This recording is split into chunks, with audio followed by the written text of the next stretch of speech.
नमस्कार साथियों, आपका स्वागत है आपके अपने YouTube चैनल में। चलो अब शुरू करते हैं दिन भर की बड़ी खबरें। राजस्थान में राहुल गांधी की भारत जोड़ो यात्रा का आज 10वां दिन है।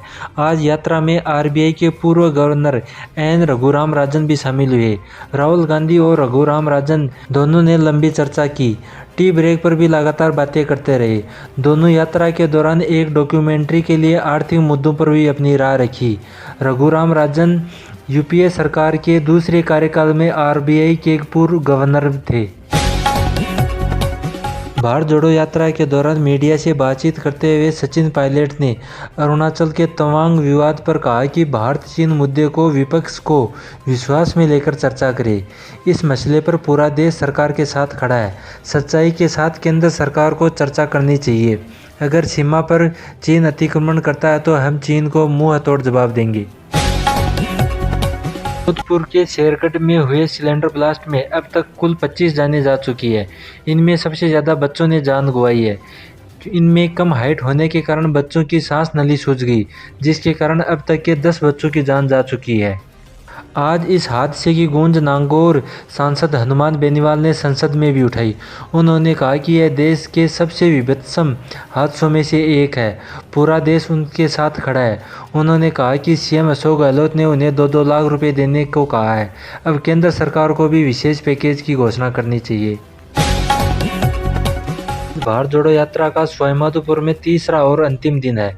यात्रा में सवाईमाधोपुर में कुल 72 किलोमीटर की यात्रा की है। आज यात्रा के समय महात्मा गांधी इंग्लिश स्कूल के बच्चे स्कूल में स्टाफ की कमी की समस्या को लेकर राहुल गांधी को ज्ञापन दिया। छात्रा ने बताया कि जब से स्कूल इंग्लिश मीडियम बना है तब से स्टाफ नहीं है। राहुल गांधी ने 1 माह में स्टाफ लगाने की बात कही है। राजस्थान में सबसे बड़ी भर्ती रीट की एक बार फिर से बोर्ड ने एग्ज़ाम की तारीख घोषणा कर दी है और इस बार विज्ञप्ति भी जारी कर दी। अब एग्ज़ाम के फॉर्म 21 दिसंबर से 19 जनवरी तक भरे जाएंगे तथा दोनों लेवलों की एग्ज़ाम 25 फरवरी से 28 फरवरी तक आयोजित की जाएगी। विज्ञप्ति में लेवल 1 के 21,000 और लेवल 2 के 27,000 पदों पर भर्ती की जाएगी। लाखों बेरोजगार युवाओं के लिए यह सुनहरा अवसर है अध्यापक बनने का। आज शाम कांग्रेस महासचिव KC वेणुगोपाल भारत जोड़ो यात्रा में शामिल होने के लिए जयपुर एयरपोर्ट पर पहुंचे। उन्होंने मीडिया से बातचीत करते हुए कहा कि मंत्री शांति धारीवाल, महेश जोशी और RTDC चेयरमैन धर्मेंद्र राठौड़ को अभी तक कोई क्लीन चिट नहीं दी गई है। कांग्रेस अनुशासन कमेटी के पास जांच पेंडिंग है, अभी उस पर फैसला नहीं हुआ है। हम उस पर विचार विमर्श कर रहे हैं। गुजरात में बीजेपी की हुई जीत के बाद आज पहली बैठक की गई, जिसके बाद सांसदों ने PM मोदी का स्वागत किया। बीजेपी अध्यक्ष JP नड्डा ने माला पहनाकर PM मोदी का स्वागत किया तथा बैठक में घुसते ही लोगों ने 3 मिनट तक ताली बजाकर के PM मोदी का स्वागत किया। इस बैठक में 2024 में होने वाले चुनावों की रणनीति पर विचार विमर्श किया गया है। आज PM मोदी शाम को अहमदाबाद के स्वामी शताब्दी महोत्सव का उद्घाटन किया। उन्होंने स्वामी महाराज की प्रतिमा पर फूल चढ़ाए। यह महोत्सव अगले 1 माह तक चलने वाला है। इसमें स्वामी महाराज नगर बनाया गया है। इसमें 30 फुट ऊंची प्रतिमा स्वामी महाराज की बनाई गई है। इसके उद्घाटन में शामिल होने के लिए कई देशों से लोग आए हैं। यह नगर 600 एकड़ जमीन में फैला हुआ है तथा इसमें पूरा पैसा लोगों के चंदे से लगाया गया है। दिल्ली एम्स के सर्वर हैंगिंग के मामले में चीन की साजिश सामने आ रही है। केंद्रीय स्वास्थ्य एवं परिवार कल्याण मंत्रालय ने पुष्टि करते हुए बताया कि एम्स के 100 में से 5 सर्वरों को हैंग कर लिया गया था। इन सभी के डेटा रिकवर कर लिए गए हैं। जांच एजेंसियों ने आशंका जताई है कि इसके पीछे चीन का हाथ हो सकता है। हैकिंग के दौरान एम्स के पर्सनल डेटा को भी लीक कर लिया गया था। संसद के शीतकालीन सत्र में आज विपक्ष ने फिर से तवांग का मुद्दा उठाया।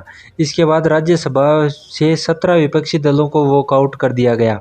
इधर कांग्रेस ने भी भारत चीन सैनिकों के बीच हुई झड़प पर विपक्षी दलों की हाई लेवल मीटिंग बुलाई। कांग्रेस नेता मल्लिकार्जुन खड़गे ने सरकार को घेरने की विपक्षी दलों के साथ चर्चा की तथा सरकार से जवाब मांगने पर भी बातचीत हुई। आपको बता दें कि 9 दिसंबर को हुई भारत चीन सेना के बीच झड़प में तवांग के यांगत्से इलाके में करीब 600 चीनी सैनिक घुस आए थे, जिन्हें भारतीय सैनिकों ने मुंह तोड़ जवाब देते हुए उन्हें खदेड़ा और वहां से वापस भगा दिया गया। रूस के राष्ट्रपति पुतिन ने यूक्रेन से 2022 तक अपने सैनिकों को वापस बुलाने का प्रस्ताव खारिज कर दिया है। राष्ट्रपति पुतिन ने यूक्रेन के राष्ट्रपति जेलेंस्की के शांति प्रस्ताव को भी खारिज कर दिया है। बिहार के छपरा में जहरीली शराब से करीब 19 लोगों की मौत हो गई, जिसके बाद बिहार विधानसभा के शीतकालीन सत्र में जमकर हंगामा हुआ।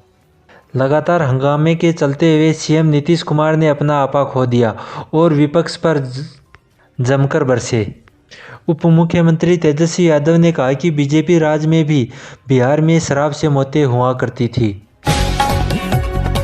धन्यवाद साथियों, आपको ये न्यूज़ कैसी लगी? अच्छी लगी तो हमारे चैनल को सब्सक्राइब करें और बेल आइकन को दबाएं, जिससे आपको और अधिक लेटेस्ट न्यूज़ मिल सके। धन्यवाद।